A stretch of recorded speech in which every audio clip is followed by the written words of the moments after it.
Ey Rabbim, bu mübarek ayını rahmet iyi, mağfiret iyi deb ümid ve arzu qilib, günahlarımız asman zımınğı tolğudek bolsunmu, asman zımından keng bolgan fazli merhametinge sığınıp, bu acizanı kollarımızı sana tanlap turibdimiz.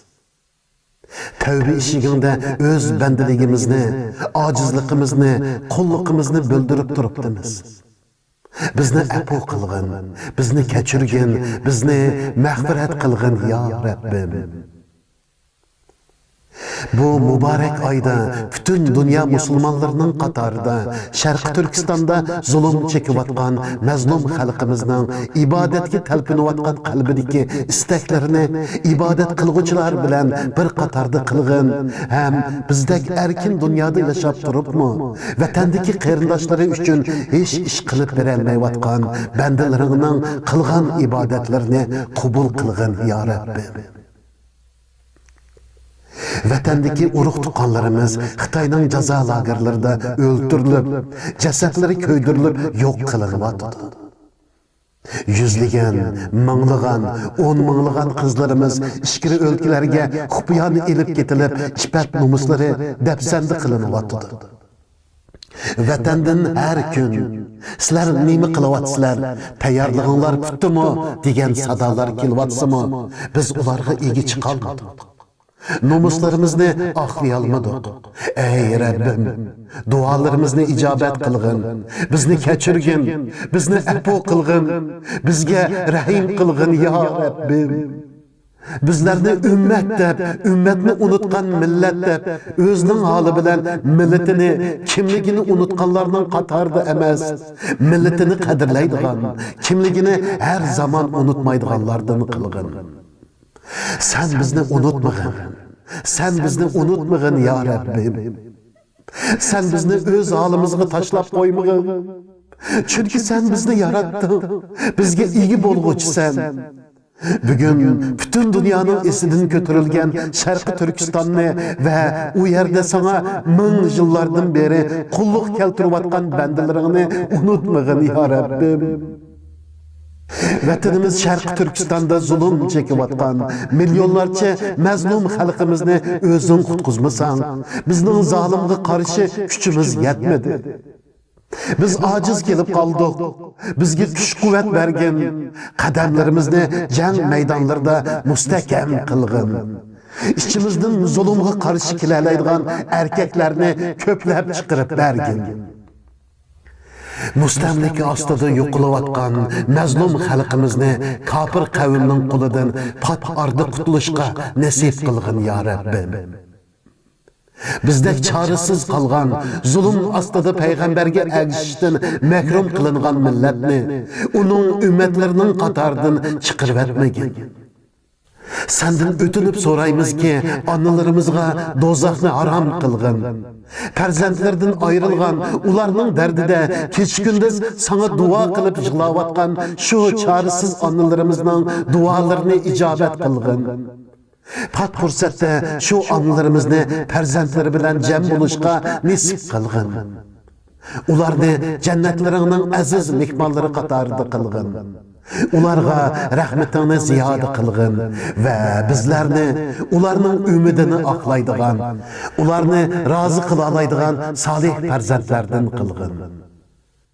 Farzandlarini senin yolun için terbiyeligen, sana kulluk qilishga buyurgan, vijdonliq, imonliq bo'lishga buyurgan, hicret makanida aziz xalqini unutmaslikqa undigan, adoqcha mazlum xalqining erkinligi uchun kurash qilishga chaqirgan otalarimizni mag'firat qilgin.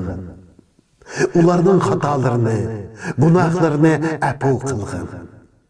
Ular zalimning qo'lida sana mükemmel şekilde ibadet kılamagan bo'lishi mumkin. Ularni kechirgin. Ularning yotgan yerini cennet bog'chilaridan bir bog'chi qilgin ya Rabbim. Bizlarni ve avlodlarimizni dinda sabit ve mustahkam qilgin. Ey Rabbim, sana yalvarıp sorayımız ki ailesinden, ata-ana farzandlaridan, vatanlaridan, kavmi qarindoshlardan ayrılgan bizdek mazlum bandalaringga rahim qilgin. Bizni ular bilan jam qilib bergin. Qalblarimizni ular bilan tinchlantirgin. Bu hicran judalıklarimizni ahırlaştırgin. Bizlarni bu uzun musafirlikdan, müşkül muhacirlik sınıqıdan oңushliq o'tishga nisib qilgin. Bizlarni sana ve ularga yüz kilaligidek musulmonlardan qilgin. Aramızdaki tebriqchilik ve ittifoqsizliklarni isloh qilib bergin. Qalblarimizni birlashtirib bergin. Ko'zni yumib ochqichilik vaqtmi o'zimizga tashlab qo'ymagin. Bizning g'ayvatlarga to'lib ketgan og'zimizni Rasulimizning axloqi bilan poklab bergin. Gunohlarga to'lib ketgan qalbimizni Rasulimizning taqvolik sifatiga agishish bilan mutaqilarga loyiq qalblarga aylantirib bergin. Rahimsan, bizga rahim qilgin. G'afursan, bizni mag'firat qilgin. Razzoqsan, rizqlarimizni kam qilgin. Bizlarga zulm silayotgan, haddidan oshgan zolim Xitoy kofirlarning halokatini tezlashtirib bergin. Ularga kifoya qilgin. Bizlarni vatanlarimizga sig'dirmaganidek, ularni vatanlarimizdan ter-peran qilib etgin. Ular bizlarni ota-ana, farzandlarimiz va ahlilarimizdan ayirib etganidek, senmi ularni ota-ana, ahli farzandlardan ayirib etgin. Sana iman etganligimiz uchun, sana ibodat qilganligimiz uchun bizlarga eng vahshiy usullar bilan zulm silayotgan kofirlarga va ularning yordamchilariga fursat bermagin. Ularni bizning ustimizga g'olib qilmagin. Ularga qarshi bizlarga yordam bergin. Yordamingdan umidvormiz. Faqat senla eng yaxshi yordam berguchisan. Dushmanlarimizga bizga qarshi imkoniyat bermagin. Ularni xor qilgin. Xitoy zulmiga qarshi jang maydonlarida shahid bo'lgan shahidlarimizni jannatlaringda rizqlantirgin. Bizlarni ham ularning izini bosadigan, zulmga qarshi kurash qiladigan varislardan qilgin.